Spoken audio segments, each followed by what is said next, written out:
Assalamualaikum warahmatullahi wabarakatuh. Pada pertemuan yang ketujuh ini kita membahas analisis laporan keuangan.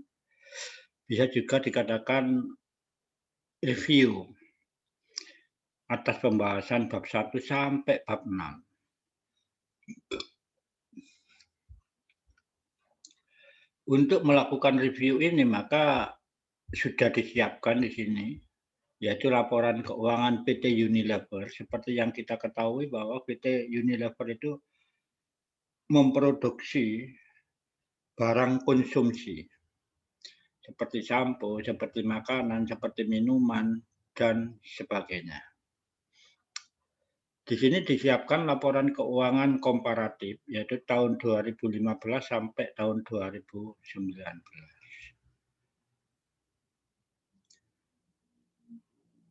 Ngapain sih kok harus pakai laporan keuangan komparatif untuk melakukan analisis laporan keuangan? Tujuan yang pertama, yang paling pokok adalah supaya hasil analisis kita itu tidak bias.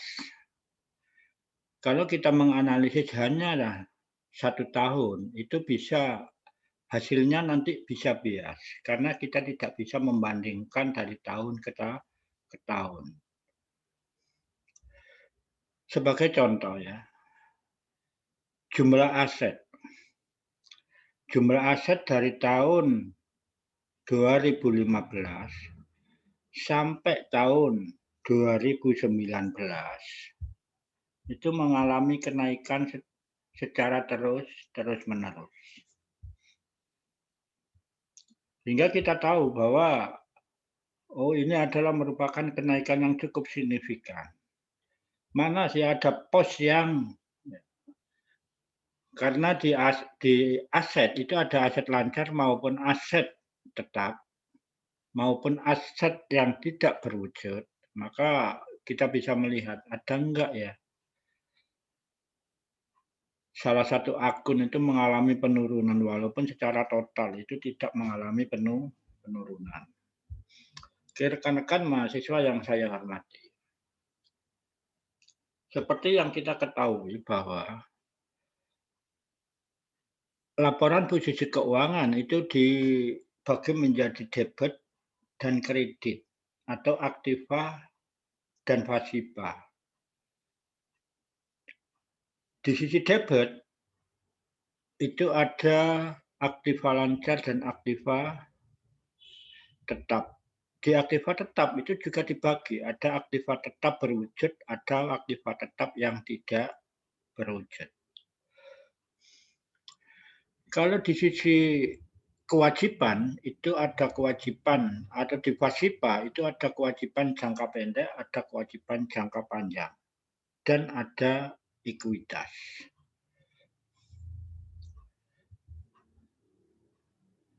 Rekan-rekan mahasiswa yang saya hormati, di sini juga ditampilkan laporan laba rugi yang nantinya bisa digunakan untuk menghitung rasio, baik itu rasio finansial maupun rasio aktivitas.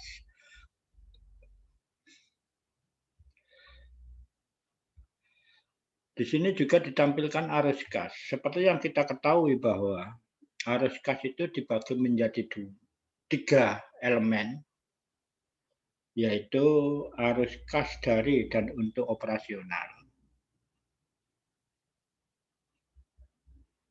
arus kas dari dan untuk investasi, arus kas dari dan untuk pendanaan.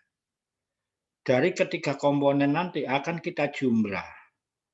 Berapa sih perubahan arus kas, berapa sih perubahan kas pada satu periode.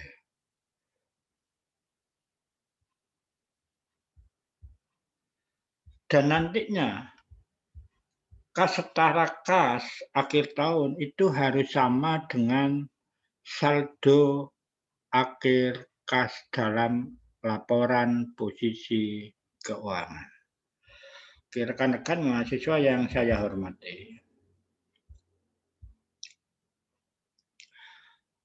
Analisis laporan keuangan suatu perusahaan Itu perlu dilakukan, baik itu ketika kita melakukan audit internal maupun audit independen yang dilakukan oleh KAP.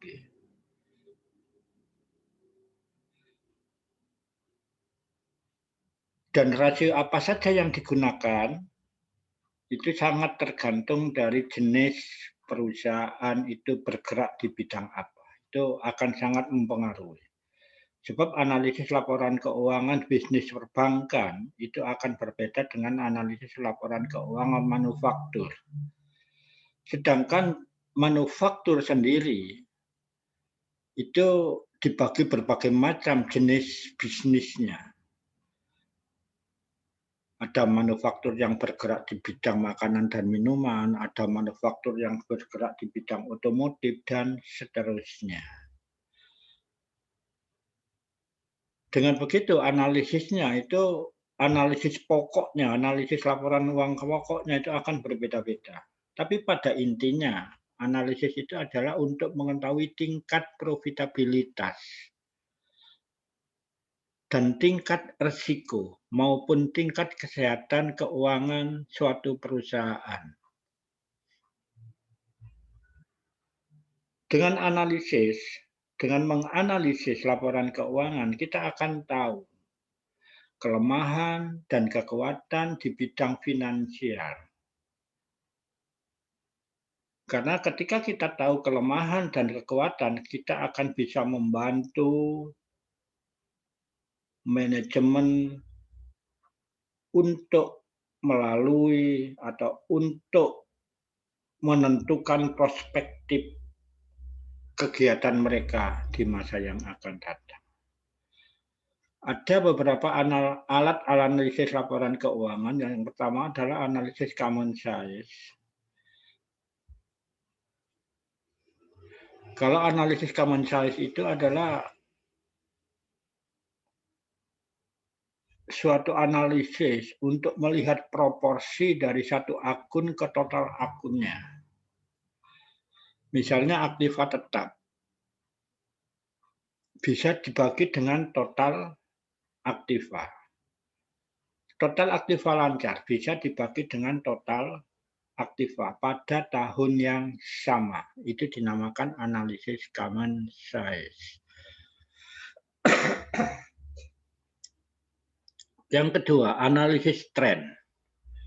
Analisis tren ini bisa dengan menggunakan analisis angka indeks.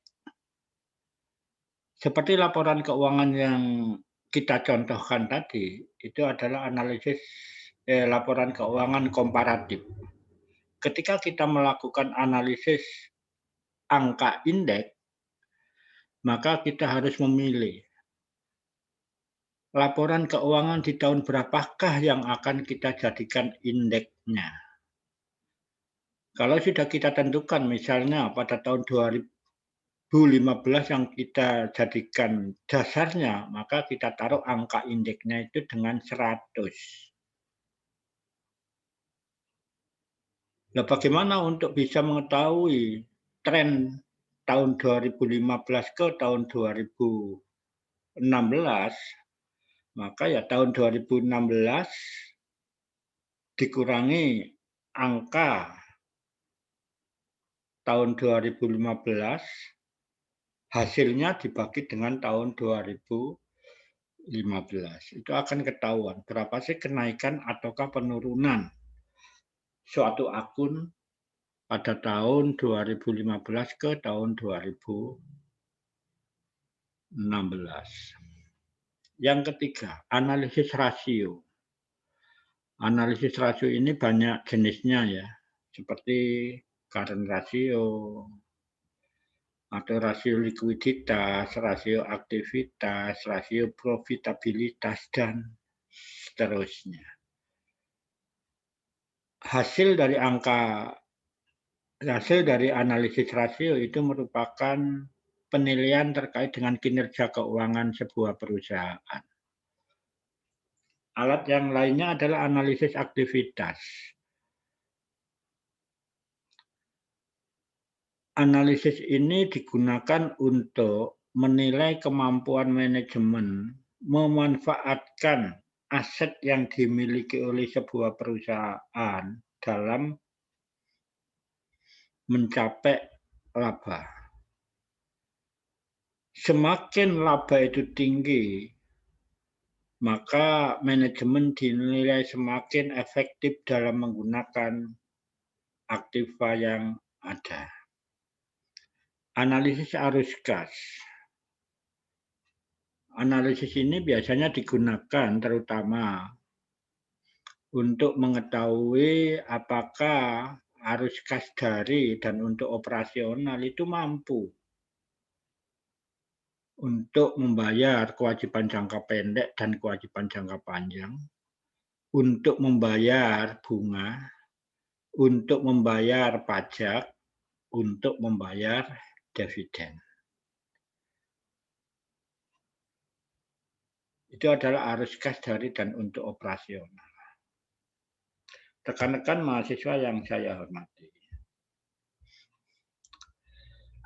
Seperti yang kita ketahui bahwa rasio likuiditas itu adalah rasio yang menggambarkan kemampuan perusahaan dalam memenuhi kewajiban jangka pendek. Ada beberapa jenis rasio likuiditas, yaitu current ratio.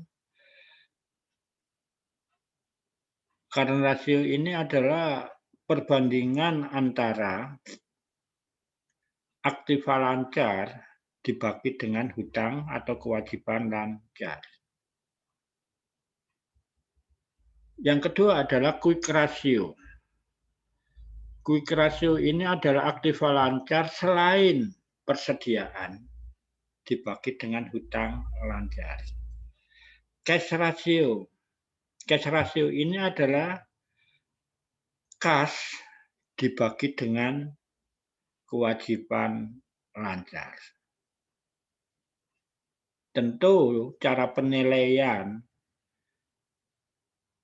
mana yang terbaik antara ketiga current ratio itu tergantung dari kebutuhan si pemakai laporan keuangan. Terus working capital adalah berapa sih ya? Kalau rumusnya adalah aktiva lancar dikurangi dengan kewajiban lancar.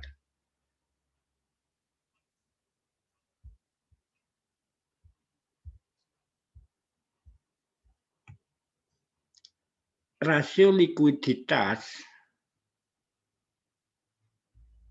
karena ini adalah laporan keuangan komparatif, maka kita bisa menyusun rasio likuiditas itu pada setiap tahun. Tahun 2015, 2016 sampai 2019 kita bisa menggunakan atau menganalisis rasio likuiditas masing-masing tahun. Sebagai contoh ada current ratio. Di sini hasilnya adalah 65,29% untuk tahun 2019. Sedangkan untuk tahun 2018 adalah 73,25%. Dengan adanya laporan keuangan komparatif, maka kita bisa membandingkan ada penurunan current ratio dari tahun 2018 ke tahun 2019. Dan penurunan ini itu juga berlaku untuk quick ratio. Kalau untuk cash ratio ada peningkatan dari tahun 2018 ke tahun 2019. Jadi itu bisa kalian bandingkan mulai tahun 2015 sampai tahun 2019. Working capital. Seperti rumusnya tadi, working capital adalah aktiva lancar dikurangi hutang lancar. Di sini menghasilkan minus. Artinya apa? Artinya adalah aktiva lancar lebih kecil dari kewajiban lancar. Seperti tahun 2019, jumlah aset lancarnya itu 8.530.334. Sedangkan kewajiban jangka pendeknya adalah 13.065.308.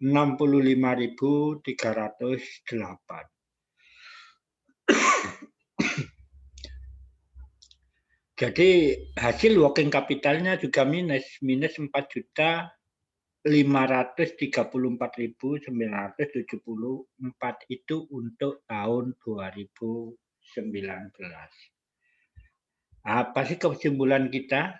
Kesimpulan kita itu belum bisa disimpulkan secara relevan karena current rasio yang lebih rendah dari hutang lancar. Kenapa sih dikatakan lebih rendah? Kan hutang lancarnya kan 100%, aktifannya 65%. Begitu juga untuk quick ratio, begitu juga untuk working capital. Belum tentu rasio-rasio ini bisa menjustifikasi bahwa laporan keuangan atau kinerja keuangan PT Unilever itu buruk dengan hanya melihat current atau rasio likuiditas. Rasio ini juga bisa kita tampilkan dengan chart ya. Misalnya aset lancar itu ada berapa? Ini tahun 2019, tahun 2018, tahun 2017, tahun 2016, dan tahun 2015. Utang lancar itu ada bergerak naik turunnya. Ini adalah peningkatannya. Tahun 2018 ada penurunan utang lancarnya. Sedangkan current ratio-nya bisa dilihat dalam chart-nya atau gambarnya. Itu bisa dilihat di current ratio kolom ini. Rekan-rekan mahasiswa yang saya hormati. Jadi untuk mempercantik laporan kita, itu kita bisa menggunakan tabel gambar-gambar seperti ini. Ada quick ratio, ada cash ratio, ada working capital. Oke, rekan-rekan mahasiswa yang saya hormati. Rasio yang kedua yang kita bahas adalah rasio solvabilitas.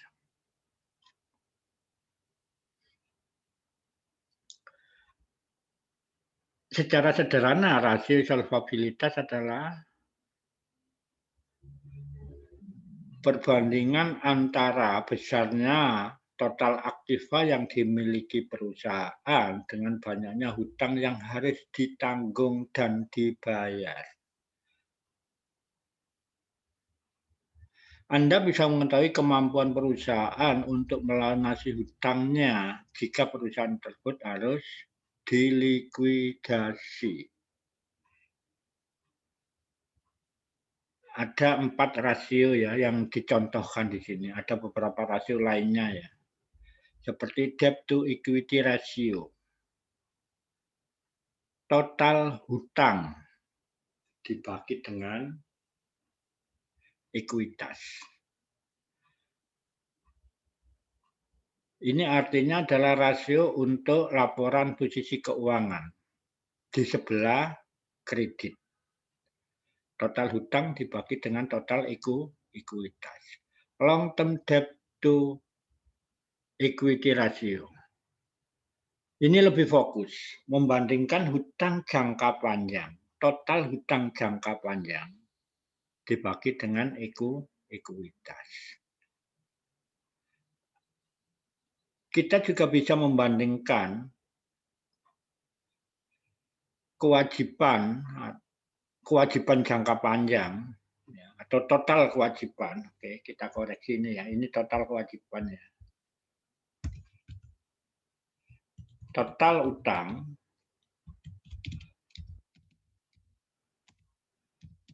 dibagi dengan total aset. Di sini kita akan bisa membandingkan besar mana sih, berapa sih proporsi utang terhadap aset. Terus juga kita bisa menggunakan rumus rasio kelipatan bunga. Rumus ini adalah untuk menghitung apakah ada kemampuan perusahaan untuk membayar angsuran pokok dan beban bunga. Rumusnya adalah laba sebelum pajak ditambah dengan beban bunga dibagi dengan beban. Rekan-rekan mahasiswa yang saya hormati, kita sudah punya laporan keuangan yang bisa kita gunakan untuk menghitung rasio solvabilitas.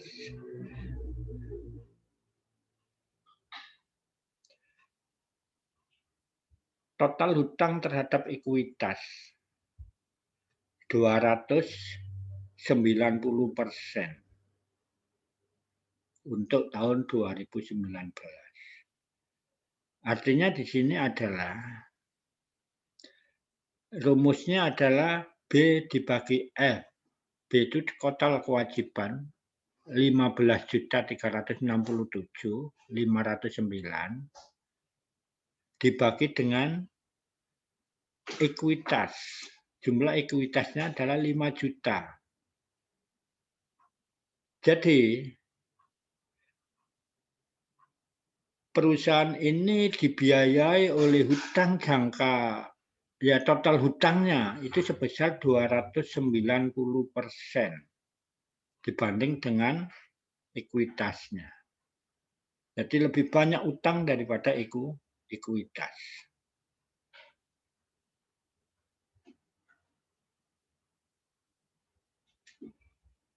Long term debt to equity, yaitu equity ratio. Hutang jangka panjang dibagi dengan ekuitas. Hutang jangka panjang di sini adalah F. F di sini jumlah ekuitas. Hutang jangka panjangnya adalah A. Hutang jangka panjangnya 2.302. Sedangkan equity-nya itu sebesar 5.281.862. Sehingga perusahaan ini dibiayai oleh hutang atau perbandingan antara hutang jangka panjang dibanding dengan ekuitas itu adalah 43 dibanding 100%.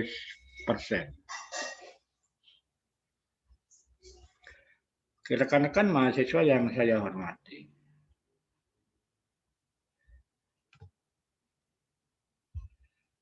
seperti contoh kita tadi bahwa rasio solvabilitas itu juga bisa dibuat grafiknya seperti ini atau gambar chartnya seperti ini.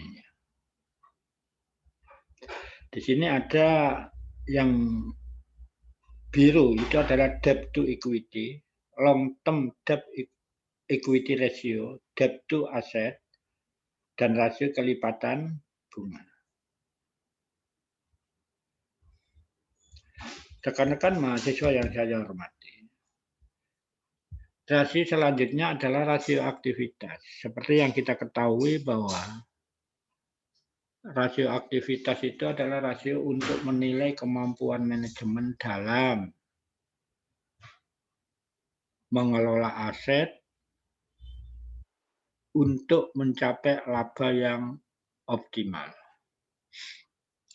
Ada beberapa rasio aktivitas di sini yang akan kita jadikan sebagai contoh, yaitu perputaran piutang, perputaran persediaan, perputaran modal kerja, dan perputaran total aset. Semua perputaran ini itu ada pada sisi debit, kecuali perputaran modal kerja. Karena perputaran modal kerja itu dari rumus modal kerja, working capital, yaitu aset lancar dikurangi dengan hutang lancar. Seperti yang kita ketahui bahwa perputaran piutang itu ada 8 kali tahun 2018, 19, 18, 8 kali, 2017 10 kali. Itu artinya ada penurunan perputaran piutang dari tahun 2016 ke 2017 turun, dari 17 ke 2018 turun juga. Tahun 2018 sama dengan tahun 2019. Ketika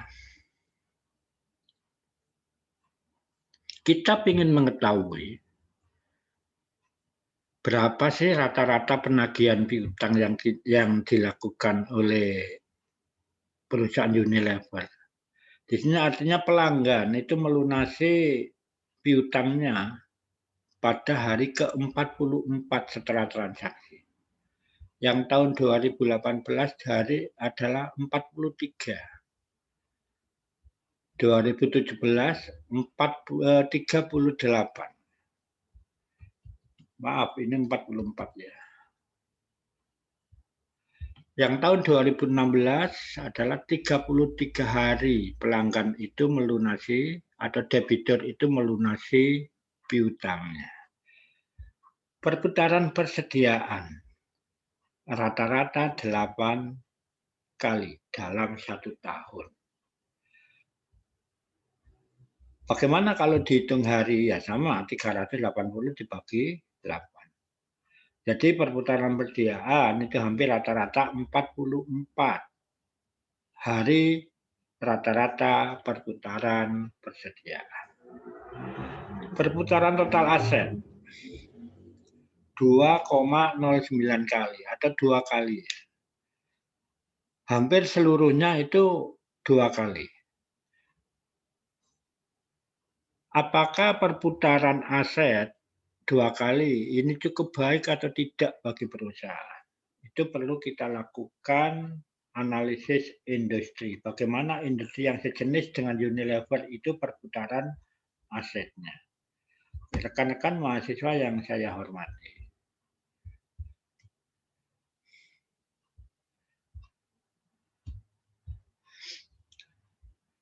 Rasio terakhir yang perlu kita bahas adalah rasio profitabilitas.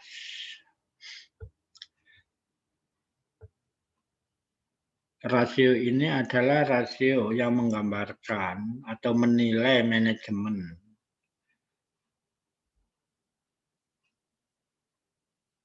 kemampuan dia untuk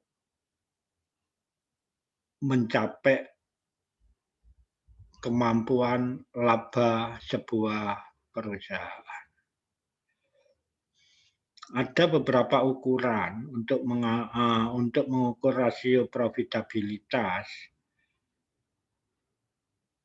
terutama untuk mengukur kelangsungan hidup suatu perusahaan, yaitu gross profit margin,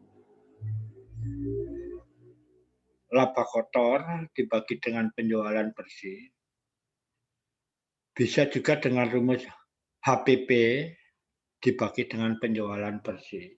Jadi ada 2 rumus ya untuk gross profit margin. Yang kedua adalah laba usaha atau laba operasi. Laba operasi dibagi dengan penjualan bersih. Laba bersih dibagi dengan net profit margin, itu rumusnya laba bersih dibagi dengan penjualan.